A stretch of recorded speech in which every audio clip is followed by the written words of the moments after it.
Subscribe my YouTube channel and press the bell icon.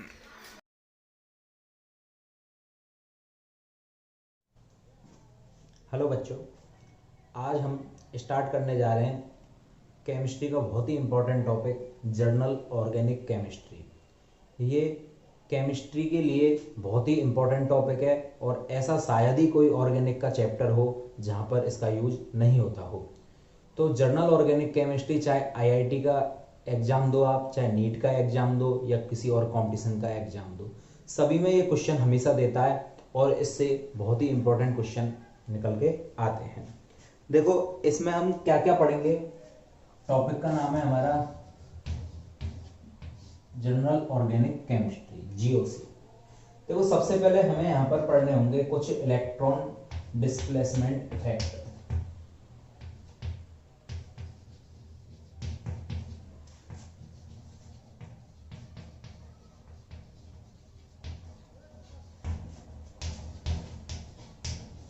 Electron displacement effect.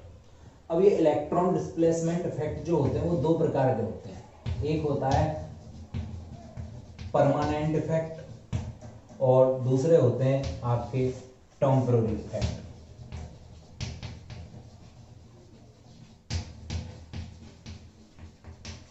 Temporary effect, ठीक है।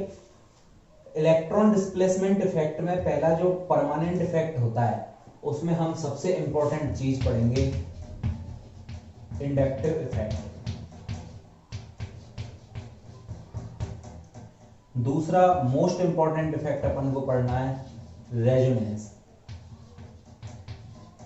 और तीसरा most important effect है hyper conjugation. Hyper conjugation effect, इसको हम short में एच इफेक्ट भी बोल देते हैं, इसको हम आई इफेक्ट बोलते हैं और इसको आर या एम इफेक्ट के नाम से अपन बोलेंगे। नेक्स्ट टेम्परेरी इफेक्ट की बात करें यदि हम, तो टेम्परेरी इफेक्ट में हमें दो इफेक्ट पढ़ने। एक हमें यहां पर पढ़ना है इलेक्ट्रोमेरी इफेक्ट।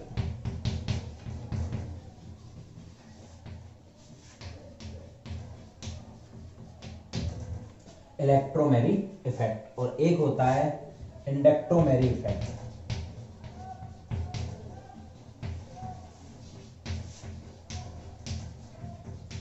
ये इंडक्टोमेरिक इफेक्ट जो होता है, ये इंडक्टोमेरिक इफेक्ट, देखो इंडक्टिव इफेक्ट की आज हम बहुत डिटेल में बात करेंगे, बाकी क्रम टू क्रम में हम इनको एक एक करके पढ़ते चले जाएंगे। दूसरा इलेक्ट्रॉनिक डिस्प्लेसमेंट इफेक्ट के बाद नेक्स्ट बात आती है, हम यहां पर पढ़ेंगे इस चैप्टर में मोस्ट इंपॉर्टेंट चीज एसिड बेस स्ट्रेंथ। और एक हम यहां पर पढ़ेंगे जो हमने लास्ट लेक्चर में जो आइसोमेरिज्म पढ़ाई थी तो वहां पर एक टॉटोमेरिज्म का जिक्र किया था, तो टॉटोमेरिज्म को भी हम यहीं पर पढ़ेंगे।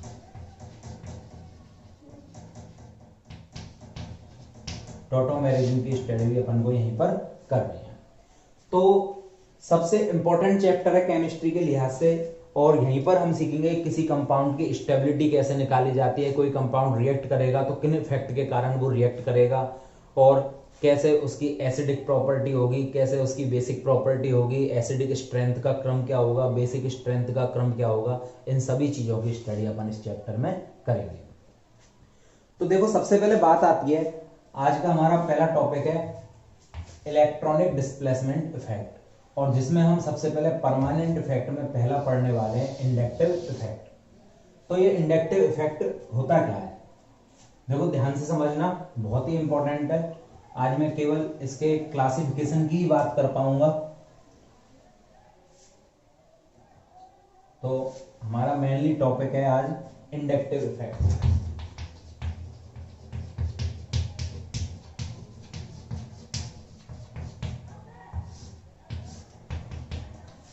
इंडक्टिव इफेक्ट क्या होता है, जैसे मैं आपको बताता हूं, ये मैंने एक कार्बन चेन ले ली और इस पर कोई एक ग्रुप लगा दिया जैसे क्लोरीन। अब इस चेन में क्लोरीन की इलेक्ट्रोनेगेटिविटी बहुत ज्यादा है। इलेक्ट्रोनेगेटिविटी क्या होती है, एक एटम दूसरे एटम के इलेक्ट्रॉनों को अपनी ओर अट्रैक्ट करता है, उस पावर को, उस टेंडेंसी को क्या कहा जाता है? इलेक्ट्रोनेगेटिविटी बोलते हैं। कार्बन की इलेक्ट्रोनेगेटिविटी क्लोरीन के सापेक्ष कम होती है, तो क्लोरीन क्या करेगा? इसके इलेक्ट्रॉनों को अपनी ओर खींचेगा, और इलेक्ट्रॉनों को खींचेगा तो इस पर पार्शियल नेगेटिव चार्ज जनरेट हो जाएगा। अब इलेक्ट्रॉन जा कहां से रहे? इस कार्बन से, तो इस पर क्या आ जाएगा? आंशिक पॉजिटिव चार्ज जनरेट हो जाएगा, पार्शियल पॉजिटिव। अच्छा, जब इस पर पार्शियल पॉजिटिव चार्ज जनरेट हो जाएगा तो ये इलेक्ट्रॉन डेफिशिएंट हो गया, इलेक्ट्रॉन की कमी वाला हो चुका है, और इलेक्ट्रॉन डेफिशिएंट होने के कारण ये अपने पड़ोसी से भी इलेक्ट्रॉन खींचेगा थोड़े से, तो इलेक्ट्रॉन पड़ोसी के भी जाएंगे, तो इस पर डबल प्लस। अच्छा, खींच यही रहा है, तो अच्छा अब इसकी बात करें तो ये भी इलेक्ट्रॉन डेफिशिएंट हो चुका है, तो इलेक्ट्रॉन इधर से भी खींचेंगे, तो इधर से कितने? ट्रिपल लगा देता हूं मैं, और इधर।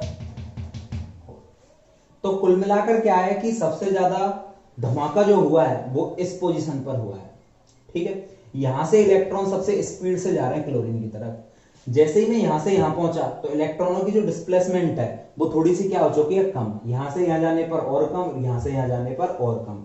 तो कुल मिलाकर ये कहा जा सकता है कि जो आई इफेक्ट होता है वो दूरी बढ़ने के साथ साथ थोड़ा वीक होता चला जाता है, और माना यह जाता है कि 4 या 5 कार्बन के बाद इसका प्रभाव खत्म हो जाता है। तो कहने का मतलब ये कि जो डेल नेगेटिव है मेरे पास, ये जो डेल नेगेटिव प्राप्त हुआ है, ये del plus, double plus, del और इन सब का सम है, मतलब ये नेगेटिव चार्ज इन सभी के बराबर होगा यहां पर। तो कुल मिलाकर सीधे शब्दों में हम ये बोल सकते हैं कि इंडक्टिव इफेक्ट एक ऐसा इफेक्ट है जहां पर एक हायर इलेक्ट्रोनेगेटिव एटम लगा हुआ होता है, या तो वो उसके इलेक्ट्रॉनों को खींचेगा, यदि ये इलेक्ट्रॉन खींचने वाला है तो इलेक्ट्रॉन इधर से सप्लाई होंगे। अब इसकी जगह ऐसा भी हो सकता था कोई इलेक्ट्रॉन डोनेटिंग हो, ये तो क्या कर रहा है? इलेक्ट्रॉन खींच रहा है, इलेक्ट्रॉन विड्रॉइंग ग्रुप है, ये इलेक्ट्रॉन खींचने वाला ग्रुप है। यदि यही चीज इस तरह से होती, कुछ यहां पर ऑक्सीजन पर मान के चलो नेगेटिव चार्ज है, अब नेगेटिव चार्ज है तो क्या होगा? ये इलेक्ट्रॉन रिच हो गया, मतलब इसका ऑक्टेट कंप्लीट है, और ये इलेक्ट्रॉन रिच स्पीसीज है। देखो 2 4 6 8 कंप्लीट है, और एक नेगेटिव चार्ज और है, तो ये क्या करेगा? अपने इलेक्ट्रॉन इसको डोनेट करेगा, देगा। तो ये वाला ग्रुप क्या हो गया? इलेक्ट्रॉन डोनेटिंग ग्रुप हो गया। तो इस तरह से क्या, 2 तरह के ग्रुप होते हैं हमारे, एक इलेक्ट्रॉन देने वाला और एक इलेक्ट्रॉन खींचने वाला, और इन ग्रुपों के आधार पर ही हम स्टडी करते हैं किसकी? इंडक्टिव इफेक्ट की। और इंडक्टिव इफेक्ट कुछ भी नहीं है, यदि हमें इलेक्ट्रोनेगेटिविटी का डिफरेंस निकालना आता है तो बड़ी आसानी से हम इंडक्टिव इफेक्ट को समझ जाते हैं। एक्चुअली जब हम कोई रिएक्शंस करते हैं या किसी कंपाउंड की स्टेबिलिटी कंपेयर करते हैं, एसिड स्ट्रेंथ निकालते हैं, बेसिक स्ट्रेंथ निकालते हैं, तो उनमें हमें बहुत ज्यादा जरूरत पड़ती है इंडक्टिव इफेक्ट की। और वहां पर कोई बोलेगा इसका प्लस आई लग रहा है, कोई इसका माइनस आई लग रहा है, और आप लोग देखोगे क्या प्लस आई क्या माइनस आई। तो ध्यान से देखना, बहुत ही इंपॉर्टेंट टॉपिक है, बस पूरा का पूरा डिपेंड करता है किस पर? डिफरेंस ऑफ इलेक्ट्रोनेगेटिविटी, इलेक्ट्रोनेगेटिविटी के अंतर पर। जिसकी इलेक्ट्रोनेगेटिविटी ज्यादा है वो दूसरे के इलेक्ट्रॉनों को खींच लेगी, और जैसे जैसे दूरी बढ़ती जाएगी वैसे वैसे ये प्रभाव खत्म होता चला जाएगा। अच्छा, नेक्स्ट मेन जो इंपॉर्टेंट बात है कि होता क्या है, डेफिनेशन क्या होगी? तो मैं ये कह सकता हूं किसी हायर इलेक्ट्रोनेगेटिव एटम के द्वारा दूसरे बॉन्ड के इलेक्ट्रॉनों को अपनी ओर खींच लिया जाए, तो यहां पर ये क्या है? Sigma bond. तो सिग्मा बॉन्ड के इलेक्ट्रॉन कंप्लीटली जा रहे हैं किसकी ओर? उच्च विद्युत ऋणी परमाणु की ओर, हायर इलेक्ट्रोनेगेटिव एटम की ओर। तो यहां पर सिग्मा बॉन्डों का डिस्प्लेसमेंट होता है। अच्छा, एक बात ध्यान देने की ये कि यहां पर पाई बॉन्डों का डिस्प्लेसमेंट नहीं होता, पाई बॉन्डों का डिस्प्लेसमेंट पूरा हम रेजोनेंस इफेक्ट में पढ़ेंगे, और यहां पर जो डिस्प्लेसमेंट होता है वो किसका होता है? सिग्मा बॉन्ड के इलेक्ट्रॉनों का होता है। तो inductive effect is a permanent polarization of electron in one direction of molecule.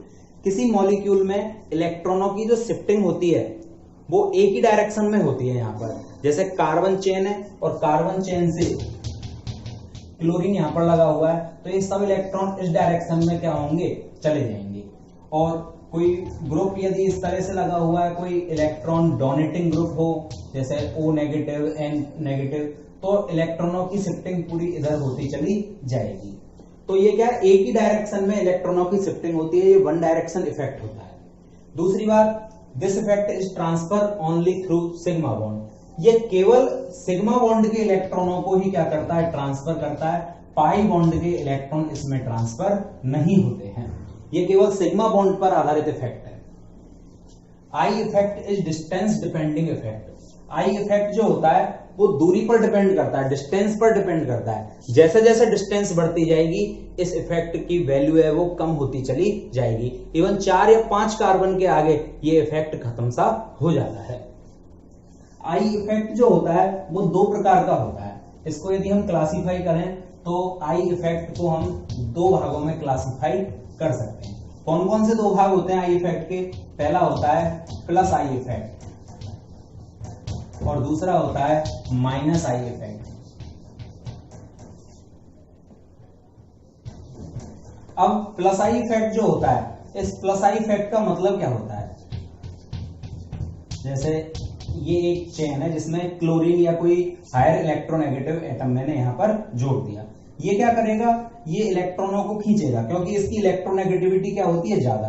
तो इलेक्ट्रॉन खींचेगा तो इस पर कौन सा चार्ज जनरेट हो जाएगा, डेल नेगेटिव, यानी कि पार्शियली नेगेटिव चार्ज इस पर जनरेट हो जाएगा। और जो इससे इलेक्ट्रॉन खींच रहा है उसके पास वाले पर पार्शियली पॉजिटिव, 2 पॉजिटिव, 3 पॉजिटिव और पार्शियली 4 पॉजिटिव। अब 4 पॉजिटिव ये मैंने बर्डिंग कर दिया क्योंकि दूरी आने के संग संग पॉजिटिव कम टेंडेंसी कम होती चली जाएगी। सबसे ज्यादा इफेक्ट इस पर लगेगा, उससे कम यहां पर, फिर और यहां पर, फिर यहां पर।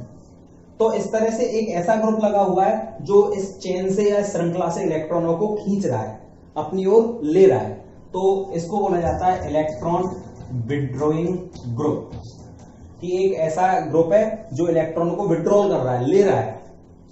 और यहां पर क्या होता है इस इफेक्ट में, जैसे एक कार्बन चेन है और इस पर मैंने कोई ग्रुप लगा दिया, जैसे एक मिथाइल ग्रुप लगा दिया मैंने यहां पर। अब ये मिथाइल ग्रुप में जो हाइड्रोजन एटम है, ये हाइड्रोजन इलेक्ट्रॉन इधर देगा, ये इधर देगा, ये इधर देगा।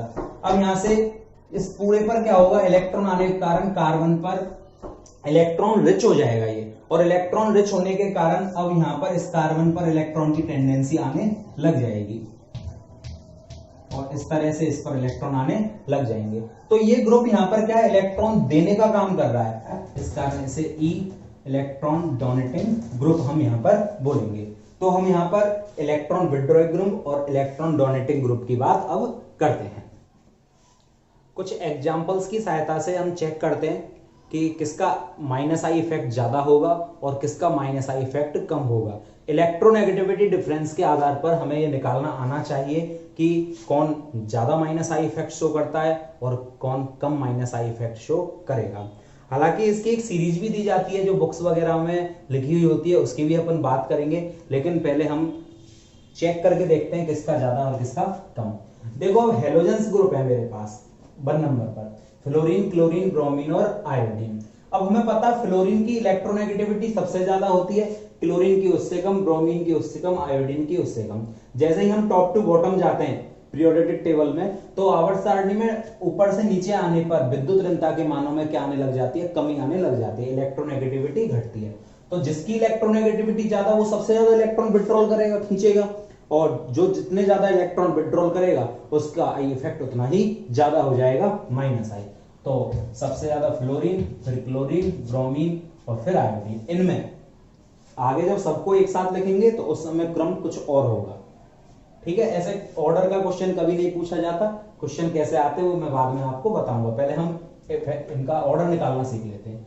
OH और SH, देखो HS तो सेम है, O और S की बात करें तो ऊपर से नीचे आएंगे हम, ऑक्सीजन से नीचे कौन आता है, सल्फर। अब ऊपर से नीचे आने पर इलेक्ट्रोनेगेटिविटी घटती है, तो यहाँ पर ऑक्सीजन की विद्युत ऋणता ज्यादा है, इसकी कम, तो यहाँ पर ऑब्वियसली OH का माइनस आई SS से क्या हो जाएगा, ज्यादा हो जाएगा। सेम क्वेश्चन है नाइट्रोजन और फास्फोरस। नाइट्रोजन ऊपर आता है, फास्फोरस से नीचे आता है, तो यहां पर भी NH2 की माइनस आई इफेक्ट PH2 से क्या हो जाएगा, ज्यादा हो जाएगा।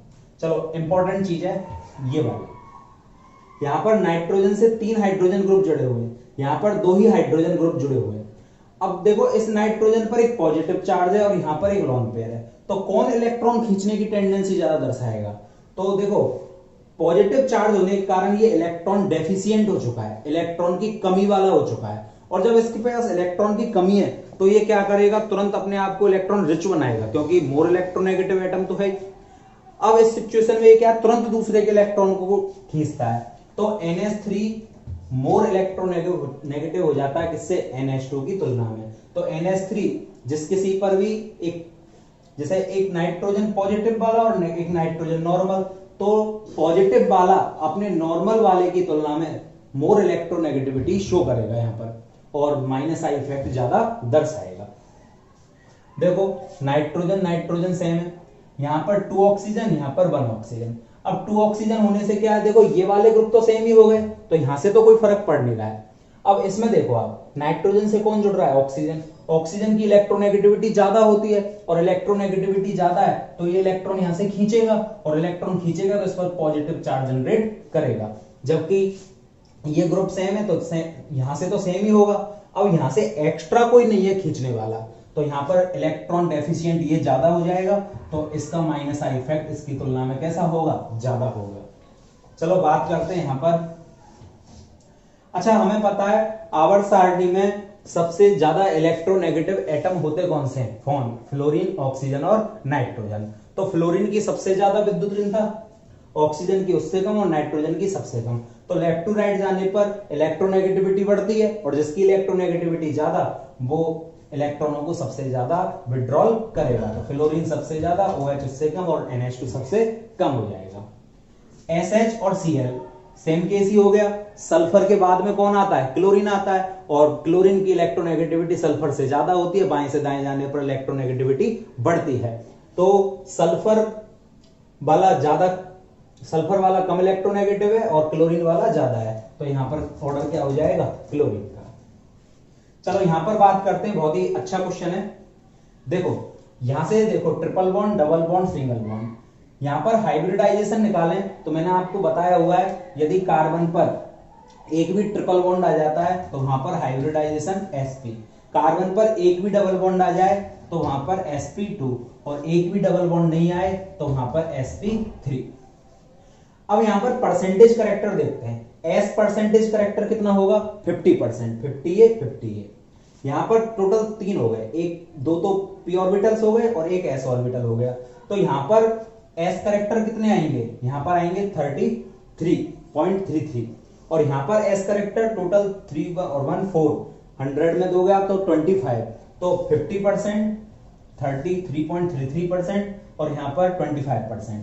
अब s ऑर्बिटल न्यूक्लियस के सबसे ज्यादा पास में होते हैं, क्लोजली होते हैं, तो उन पर उनका अट्रैक्शन फोर्स सबसे ज्यादा लगेगा, और अट्रैक्शन फोर्स यदि सबसे ज्यादा होगा तो इस सिचुएशन में वो सबसे ज्यादा हायर इलेक्ट्रोनेगेटिव एटम की तरह बिहेव करेंगे।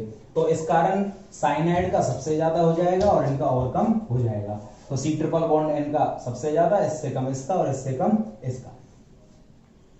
9 नंबर में देखते हैं।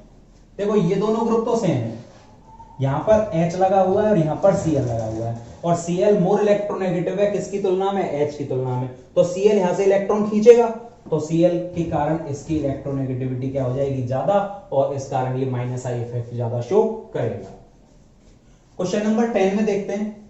तो देखो SO same, OH same, extra oxygen है तो यही वाला केस हो गया, ये एक्स्ट्रा ऑक्सीजन इलेक्ट्रॉन खींचेगा, सल्फर पर इलेक्ट्रॉन डेफिशिएंटी बढ़ेगी, और इस कारण ये वाला ज्यादा माइनस आई इफेक्ट शो करेगा। यहां पर देखते हैं हम, नाइट्रोजन पर 3 फ्लोरीन लगे हुए हैं और एक पॉजिटिव है, और यहां पर नाइट्रोजन पर पॉजिटिव और 3 हाइड्रोजन ग्रुप लगे हुए हैं। अब आपको पता है कि फ्लोरीन की इलेक्ट्रोनेगेटिविटी ज्यादा होती है, तो ये ज्यादा इलेक्ट्रॉन विड्रॉल करेगा बजाय हाइड्रोजन के, तो यहां तो कंपेयर बिल्कुल आसान हो जाता है। नेक्स्ट देखते हैं। देखो कार्बन कार्बन तो बिल्कुल सेम है, फ्लोरीन, क्लोरीन, ब्रोमीन, आयोडीन, सबसे ज्यादा किसकी होती है, फ्लोरीन की इलेक्ट्रोनेगेटिविटी, तो यहां भी निकालने की कोई जरूरत नहीं है।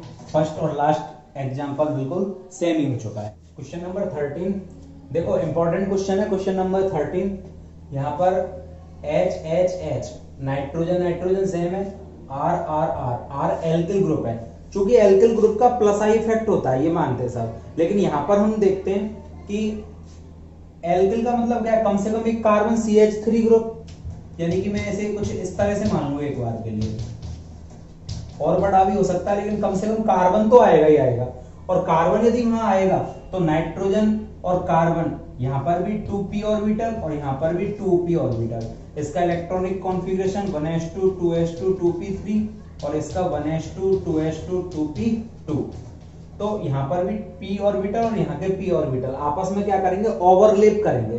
तो यहां पर 2p ऑर्बिटल हो ओवरलैपिंग होगी, जबकि हाइड्रोजन का क्या होता है 1s1, तो और इसका 2p, तो p और s ओवरलैपिंग होगी यहां पर, और यहां पर p ओवरलैपिंग होगी। तो जब ये इसके संग p ओवरलैपिंग करेगा तो इधर जुड़ने वाला ग्रुप, वहां पर s करेक्टर थोड़े से बढ़ जाएंगे, क्योंकि p करेक्टर तो यहां पर यूज हो गए और p करेक्टर इधर यूज हो रहे हैं, तो s करेक्टर की टेंडेंसी थोड़ी सी इधर साइड बढ़ जाती है। और यहां पर यदि देखें तो यहां पर s करेक्टर यूज हो रहे हैं, तो यहाँ पर p करेक्टर की थोड़ी सी वैल्यू बढ़ जाती है। चलो इस तरह से यदि आपके समझ में नहीं आए तो मैं एक तरीका और बता देता हूँ आपको। R बड़ा ग्रुप है, ये भी बड़ा ग्रुप होगा और ये भी बड़ा ग्रुप, तो ये तीनों आपस में रिपेल होंगे, और रिपेल होंगे तो थोड़े से ये बॉन्ड क्या हो जाएंगे, अपनी त्रिविम बाधा को कम करने के कारण त्रिविम में थोड़े से दूर दूर हो जाएंगे। और यदि दूर दूर हो जाएंगे तो इस सिचुएशन में यहाँ पर इस प्लस को इलेक्ट्रॉन इधर से मिलना थोड़ा सा क्या हो जाएगा, दुर्लभ हो जाएगा, कम हो जाएगा, क्योंकि बॉन्ड थोड़ी सी बड़ी हो जाएगी। तो इस सिचुएशन में नाइट्रोजन जो इलेक्ट्रॉन डेफिशिएंट है, ये क्या करेगा, इधर इससे जुड़ने वाली श्रृंखला से इलेक्ट्रॉन लेगा, और इलेक्ट्रॉन लेगा तो इलेक्ट्रॉन डेफिशिएंटी बढ़ेगी इसकी, जबकि ये पास होंगे, और पास होंगे तो यहाँ पर इलेक्ट्रॉन डेफिशिएंटी इधर से भी थोड़ी कम होगी, उधर से भी। तो इस सिचुएशन में ये वाला क्या करता है, मोर इलेक्ट्रोनेगेटिव हो जाता है, किसकी तुलना में, NH3+ की तुलना में। ठीक है, इसकी बात करें तो यहाँ पर sp3, यहाँ पर sp2, तो कौन ज्यादा हो जाएगा, ऑब्वियसली डबल बॉन्ड वाला। अच्छा, OH और OR में बात करते हैं तो सेम वही रीजन लग रहा है, यहाँ पर जो ऊपर लग रहा है यहाँ H और यहाँ पर R, O और O तो सेम है ही, तो किसका ज्यादा हो जाएगा, OR की इलेक्ट्रोनेगेटिविटी ज्यादा हो जाएगी, तो सॉरी आई इफेक्ट ज्यादा हो जाएगा किसकी तुलना में, OH की तुलना में। अब देखो ये तो हमने निकाल लिए इलेक्ट्रोनेगेटिविटी के आधार पर। कुछ ग्रुप ऐसे भी होते हैं जो हमें डायरेक्ट भी याद रखने हैं, बुक्स वगैरह में उनकी एक सीरीज दी हुई होती है, तो वो हमें डायरेक्ट भी आनी चाहिए, उसके आधार पर भी कई क्वेश्चन सॉल्व किए जाते हैं। जैसे क्या क्रम होगा, तो NF3+, ये सबसे ज्यादा माइनस आई इफेक्ट शो करता है। इसके बाद आ जाता है आपका NR3+, फिर इसके बाद आप लेते हो NH3+, फिर इसके बाद आता है NO2, फिर इसके बाद लिया जाता है C∧N, और फिर इसके बाद आता है SO3H। नेक्स्ट इसके बाद हम लेते हैं कार्बोक्सिलिक ग्रुप को, फिर सभी हेलोजन आ जाते हैं आपके, फ्लोरीन, क्लोरीन, ब्रोमीन और आयोडीन। ठीक है, सभी हेलोजन लेने के बाद फिर बात आती है एस्टर की। एस्टर के बाद ईथर, ईथर के बाद आता है आपका एल्कोहल, एल्कोहल के बाद आता है आपका एल्काइन, एल्काइन के बाद हम लेते हैं यहां पर बेंजीन रिंग, बेंजीन रिंग के बाद डबल बॉन्ड यानी कि एल्कीन, और फिर आता है सबसे लोएस्ट पर हाइड्रोजन। ये ऑर्डर आपको याद रखना है। ये माइनस आई इफेक्ट का घटता हुआ क्रम है, यानी कि NF3 सबसे हाईएस्ट है, तो हाइड्रोजन का माइनस आई इफेक्ट सबसे कम है। एक्चुअली हाइड्रोजन के आधार पर ही हम देखते हैं, हाइड्रोजन का ना तो माइनस आई इफेक्ट होता है ना प्लस आई इफेक्ट होता है, हाइड्रोजन से ही चालू किया जाता है कि कौन माइनस आई और कौन प्लस आई। ठीक है, अच्छा, इसे याद करने के लिए आप अपनी ट्रिक बना सकते हो, कोई भी, थोड़ी सी हेल्प मैं करता हूं, आपको अच्छी लगे तो याद करना कुछ। जैसे इसको बोल सकते हो, बॉलीवुड पर चलते हैं, ना फरहान, फरहान अख्तर हीरो, तो ना फरहान, ना ऋतिक, ना हिमेश, हिमेश रेशमिया, तो ना फरहान, ना ऋतिक, ना हिमेश, ना ओमपुरी, तो ना फरहान, ना ऋतिक, ना हिमेश, ना ओमपुरी। कौन सोशियल है, सामाजिक कौन है। तो क्या बनी पहली लाइन की ट्रिक, ना फरहान ना ऋतिक ना हिमेश ना ओमपुरी, कौन सोशियल है। ठीक है, कार्बोक्सिलिक ग्रुप है तो कार्बोक्सिलिक के फादर कलेक्टर ब्रदर इंस्पेक्टर हैं, कार्बोक्सिलिक के फादर कलेक्टर ब्रदर इंस्पेक्टर हैं। कोरा ईथर एल्कोहल पीकर आयन, ये आयन हिंदी में लिख रहा हूं आयन। भेंजी, बेंजीन को बेंजीन बोल लो जिससे हमें याद हो जाए, डबल हजामत करेंगी। तो एक बार स्पीड से बोलता हूं, ये तो मैंने सिखाने के। ना फरहान ना ऋतिक ना हिमेश ना ओमपुरी, कौन सोशियल है। कार्बोक्सिलिक के फादर कलेक्टर ब्रदर इंस्पेक्टर हैं। कोरा ईथर एल्कोहल पीकर आयन भेंजी डबल हजामत करेंगी। ठीक है, इस तरह से आप इसकी ट्रिक बना सकते हो और इसे याद कर सकते हो। ठीक है, अब बात करते हैं, ये माइनस आई इफेक्ट की सीरीज हो गई। अब प्लस आई इफेक्ट क्या होता है, आई इफेक्ट क्या होता है। तो प्लस आई इफेक्ट में मैं आपको पहले ही बता चुका था, इलेक्ट्रॉन डोनेटिंग ग्रुप यहां पर यूज होगा। और जैसे मैं सबसे पहले क्वेश्चन के थ्रू आपको इसे समझाने का प्रयास करता हूं। जैसे एक क्वेश्चन ले लेता हूं मैं, O negative NH negative C double bond O negative और एक ले लेता हूं मैं यहां पर CH नेगेटिव। अब आपको प्लस आई प्रभाव का बढ़ता क्रम सेलेक्ट करना है कि कौन सबसे ज्यादा प्लस आई इफेक्ट शो करेगा। तो देखो, ऑक्सीजन नाइट्रोजन, इन दोनों में यदि हम कंपेयर करें तो ऑक्सीजन की इलेक्ट्रोनेगेटिविटी ज्यादा होती है, और जिसकी इलेक्ट्रोनेगेटिविटी ज्यादा होगी तो वो क्या अपने आप से इलेक्ट्रॉन जाने देगा, तुलनात्मक नहीं, तो इसकी तुलना में ये इलेक्ट्रॉनों को आसानी से छोड़ेगा। अच्छा, यहां पर कंपेयर करें नाइट्रोजन और कार्बन में, तो कार्बन की और कम होती है नाइट्रोजन से, तो ये इलेक्ट्रॉनों को और आसानी से जाने देगा। पर अब स्थिति ये कि यहां पर भी कार्बन और यहां पर भी कार्बन, तो कौन जाने देगा। तो देखो, यहां पर जुड़ा हुआ है ऑक्सीजन, और ऑक्सीजन पर नेगेटिव चार्ज, तो ये अब नेगेटिव चार्ज के इलेक्ट्रॉन यहां देगा, और यहां देगा तो ऊपर ऑक्सीजन है, ये ले भी सकता है। तो इस तरह से क्या, थोड़ी सी यहां पर तो डोनेटिंग है और यहां पर इलेक्ट्रॉन ऊपर भी जा रहे हैं, और एक्चुअली ये इलेक्ट्रॉन डोनेट करेगा तो पहले डोनेट इसको मिल जाएंगे, डायरेक्ट अटैच कार्बन से डोनेट नहीं हो रहे, और यहां पर नेगेटिव कार्बन पर, नाइट्रोजन पर, ऑक्सीजन पर डायरेक्ट है। तो एक तो ये कि डायरेक्ट नहीं जा रहे, दूसरे ऊपर ऑक्सीजन लगे होने के कारण ये भी विड्रॉल करेगा थोड़ा सा, तो इस कारण क्या होगा कि सबसे कम ही इसका रह जाएगा। तो हाईएस्ट इलेक्ट्रोनेगेटिव एटम, उससे कम, सबसे कम, और यहां पर तो सिचुएशन ही दूसरी हो गई। तो सबसे ज्यादा इलेक्ट्रॉन कौन दे पाएगा, CH2 ग्रुप, उससे थोड़े से कम कौन दे पाएगा, NH नेगेटिव, उससे कम O नेगेटिव, और सबसे कम कौन दे पाएगा, कार्बोक्सिलेट आयन। ठीक है, तो ये प्लस आई का इफेक्ट होता है। अब प्लस आई इफेक्ट जो होता है वो बहुत ज्यादा ग्रुप ऐसे नहीं है जो प्लस आई इफेक्ट शो करते हैं, ये लिमिटेड ग्रुप है। जैसे नॉर्मली देखा जाए तो एल्किल ग्रुप जो होता है, एल्काइल, ये alkyl group normally plus I effect show करता है। हाँ, इसका एक एक्सेप्शन भी है, अपवाद भी है इसका। क्या एक्सेप्शन है इसका यहाँ पर, तो एक एक्सेप्शन ये कि जब एल्किल ग्रुप किसी मेटल के साथ अटैच होगा तो वहां पर ये माइनस आई इफेक्ट शो करेगा, यानी कि मेटल पर पॉजिटिव चार्ज ही आएगा, तो यहाँ पर पार्शियली नेगेटिव आएगा। ठीक है, तो बस एक ये एक्सेप्शन है कि एल्किल ग्रुप मेटल के साथ माइनस आई शो करेगा, बाकी हमेशा alkyl group plus I show करेगा ही करेगा। ठीक है, तो एल्किल प्लस आई दर्शाता है। अब एल्किल में सबसे छोटा ग्रुप कौन है, CH3। ठीक है, अब इस CH3 में यहां पर क्या लगे हुए हैं, 3 H लगे हुए हैं। ठीक है, अब यदि मैं इन H की जगह एक और रिप्लेस कर दूं यहां पर, जैसे ऊपर मैं CH3 लगा दूं, या फिर खोलकर समझाता हूं थोड़ा सा आपको, और यहां पर H ही लगा रहे हैं, तो यहां पर क्या हो रहा है, सबसे पहले हाइड्रोजन से इलेक्ट्रॉन ले रहा है कौन, कार्बन, और इलेक्ट्रॉन लेने के बाद यहां पर इलेक्ट्रॉन, ये मानो कि इलेक्ट्रॉन क्लाउड इकट्ठा हो गया, अब ये क्या करेगा, दूसरे को इलेक्ट्रॉन शिफ्ट करेगा, तो यहां पर इलेक्ट्रॉन क्लाउड है। पर यहां पर क्या हुआ है इस केस में कि इस कार्बन ने इससे लिया, इससे इलेक्ट्रॉन लिए, इससे लिए, और इससे यहां पर शिफ्ट कर दिए, तो इस कार्बन पर तो तुलनात्मक इसकी तुलना में और ज्यादा इलेक्ट्रॉन क्लाउड हो चुका है।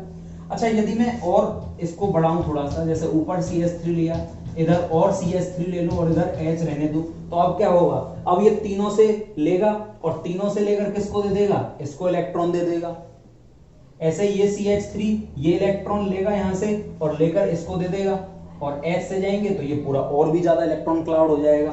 यहां पर देखें हम, यदि मैं इसको भी रिप्लेस कर दूं किसके द्वारा, मिथाइल ग्रुप के द्वारा, तो ये और भी ज्यादा हो जाएगा। ये भी इलेक्ट्रॉन देंगे, पहले ये 3 देंगे, फिर ये देंगे, ये देंगे। तो कहने का मतलब ये कि यदि चेन बढ़ती जा रही है, शाखा बढ़ती जा रही है, ब्रांच बढ़ती जा रही है, तो वहां पर क्या होगा, वहां पर प्लस आई इफेक्ट बढ़ता चला जाएगा। डिस्टेंस बढ़ने के साथ साथ तो कम होता है, ब्रांच बढ़ने के साथ साथ इफेक्ट बढ़ता है। ठीक है। अच्छा, एक बात और करते हैं हम कि एक मेरे पास है CH3, एक मैं ले लेता हूं CD3 और एक मैं ले लेता हूं CT3। इनमें सबसे ज्यादा किसका होगा प्लस आई इफेक्ट? तीनों हाइड्रोजन ही है, ये ड्यूटेरियम, ये ट्राइटियम और ये प्रोटियम, आइसोटॉप है। तो देखो इनमें इफेक्ट ये होगा। अब ऐसा क्यों हुआ, तो उसका रीजन है, हाइड्रोजन सबसे छोटा आकार। अच्छा, इन सभी के एटॉमिक नंबर तो सेम है, सबका परमाणु क्रमांक तो एक ही है, लेकिन मास सबके डिफरेंट डिफरेंट है। तो हाइड्रोजन का 1 है, ड्यूटेरियम प्रोटियम का 1 है, ड्यूटेरियम का 2 है और ट्राइटियम का 3 है। अब मास डिफरेंट होने के कारण क्या होगा, जैसे ये कार्बन और कार्बन से जुड़ा हुआ है हाइड्रोजन, एक कार्बन कार्बन से जुड़ा हुआ है ड्यूटेरियम और कार्बन से जुड़ा हुआ है ट्राइटियम। ठीक है, इसी प्रकार और भी लगे हुए हैं। अब एक्चुअली क्या होता है कि हाइड्रोजन का मास कम है तो ये सबसे लाइटेस्ट हो गया, ये इसकी तुलना में थोड़ा सा भारी हो गया, और ये और भी ज्यादा क्या हो गया, भारी हो चुका है। तो इस कारण इसके वाइब्रेशन जो होंगे वो ज्यादा होंगे, जो जितना लाइटेस्ट होता है वो उतना ज्यादा वाइब्रेट करेगा, और ज्यादा वाइब्रेट करेगा तो ऊपर से नीचे वाइब्रेशन में क्या आएगी, थोड़ी सी इंक्रीमेंट होगा। ये इसकी तुलना में थोड़ा सा वेट इसका ज्यादा हैवी है, तो इस कारण इसके वाइब्रेशन थोड़े से क्या होंगे, कम होंगे, और इसके और भी कम होंगे। और जितना ज्यादा कोई वाइब्रेशन करेगा वो उतनी ज्यादा जो सरफेस है उसको कवर अप करेगा, और इस सिचुएशन में बॉन्ड लेंथ बढ़ जाएगी, और बॉन्ड लेंथ यदि ज्यादा हो गई तो इलेक्ट्रॉन देने की कैपेसिटी क्या हो जाएगी, कम। तो CH बॉन्ड जो है वो कम इलेक्ट्रॉन देगा CD की तुलना में, CD कम देगा CT की तुलना में। तो इनकी बॉन्ड लेंथ का ऑर्डर क्या होता है, तो CH, फिर इससे ज्यादा होता है CD और सबसे ज्यादा होता है CD, सॉरी उल्टा लिख दिया मैंने, CH सबसे ज्यादा बॉन्ड लेंथ, CD उससे कम, CT जितना पास होगा उतनी जल्दी इलेक्ट्रॉन देगा, और जितनी जल्दी इलेक्ट्रॉन देगा तो उस हिसाब से वहां पर प्लस आई इफेक्ट बढ़ जाएगा। तो CT3 का प्लस आई इफेक्ट सबसे ज्यादा होता है यहाँ पर। ठीक है, ये मेरा यहाँ पर CH3 था, इसे मैं 3 डिग्री बोलूं, इसे मैं 2 डिग्री, इसे मैं 1 डिग्री बोल सकता हूं, और ये क्या हो जाएगा, मिथाइल। ठीक है, तो आज की क्लास में हमने प्लस आई और माइनस आई इफेक्ट को काफी डिटेल से देखा था। मेनली एग्जाम में कभी भी प्लस आई और माइनस आई इफेक्ट से डायरेक्ट क्वेश्चन नहीं आते, इनके क्वेश्चन स्टेबिलिटी पर, बेसिक स्ट्रेंथ पर, एसिडिक स्ट्रेंथ पर आते हैं, तो वहां पर हमें इसका यूज देखना पड़ेगा। तो नेक्स्ट टॉपिक हमें पढ़ना पड़ेगा कि आई इफेक्ट जो हमने पढ़ा है उसकी एप्लीकेशंस क्या हैं, उसके अनुप्रयोग क्या हैं। तो नेक्स्ट क्लास में हम पढ़ेंगे एप्लीकेशंस ऑफ आई इफेक्ट। आज के लिए इतना ही, थैंक यू।